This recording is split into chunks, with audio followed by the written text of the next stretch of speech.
मैयाहाय जोङो खोनानो मोन्दों जोंनि मानगोनां इउपिपिएलनि दैदेनगिरि जोंनि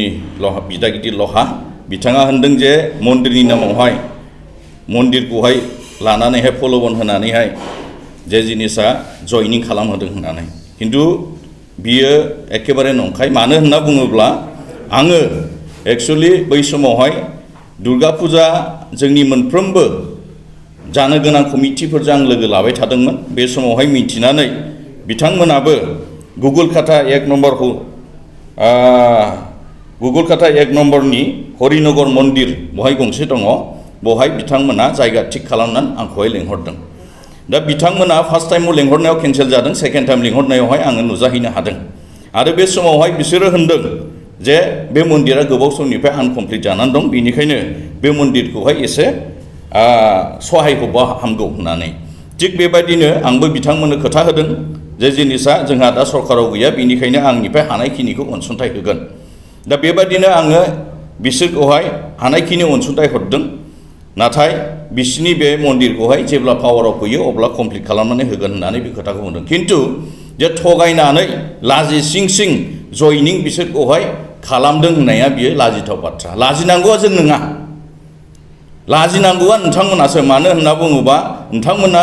जाम्बा नङा नोंथांमोना सियान खिन्थु नोंथांमोनखौ बिथांमोना बुरबकसो खालामदों मानो होनना बुङोब्ला जितु बिसोरो चक्लेट जाग्रा नंला दा बिसोरो गोलाव गिदिर जाबाय बैसोगोरा जाबाय बिसोरखौ जोङो ललिपप जाहोनानै बुजायबादि बिसोर लागोन बे नङा मानोना बिथांमोननि निर्देश बादिसो जोङो थांदों बिथांमोना गोसो स्व इच्छाजों जयनिं जानायावसो बिसोरखौहाय जयनिं खालामहोनाय जादों आरो बिथांमोना होनखादों मिडियानि गेजेरावहाय जे मालाबाबो उइलाम नार्जारिया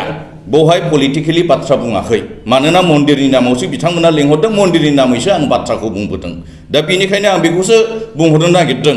एसे सिन्था खालामनानै बाथ्राखौ बुंनाया मोजां मानो होनना बुङोब्ला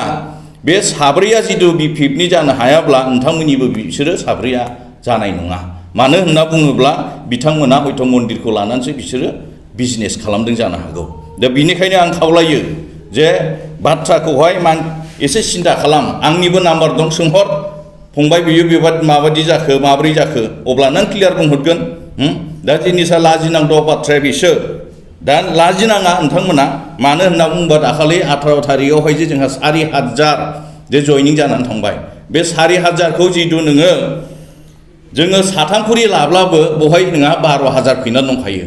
आरो जोंहा सिगांनि 8,500 दंखायो बेखौ प्लास खालामबा जोंना 20,000 ओरैनो दंखायो अब्ला जोंहा जयनिं लानांगौनि खुनु मानियानो गैबावा दिनैहाय जिहेतु जोंहा साइलेन्ट भट गैयाबाबो 2,000सो दंखायो बिनिखायनो दिनैहाय जोंना खुन नोंना 22,000सोआ जोंहा जानानै दंखायो बिनिखायनो जोंहा जयनिं लानांगौनि बाथ्रा नङा जिहेतु जोंनो भट लानानै देरहानायसो आरो दिनैहाय जोंहा देरहानायाव दङ जोङो बेखौ रोखा बुंनो हायो नाथाय नोंथांमोना दाखालहाय जे जिनिसा बुंनो हायाखिसै 4,000 जयनिंआव साब्रैखिनिखौ नोंथांमोना बुंबाय मोजां बाथ्रा नाथाय बेखौबो बिजिरनानै ला जे जिनिसा बिसोर जोंनि जानो हायाबा बिसोर नोंथांमोननिबो जानो हानाय नङा मानो होनना बुङोब्ला मन्दिरनि नामैसो बिथांमोना हयथ' बिजनेस खालामो खोमा बेखौ नोंथांमोना बुजिना लानाया मोजां आरो आङो जुमदार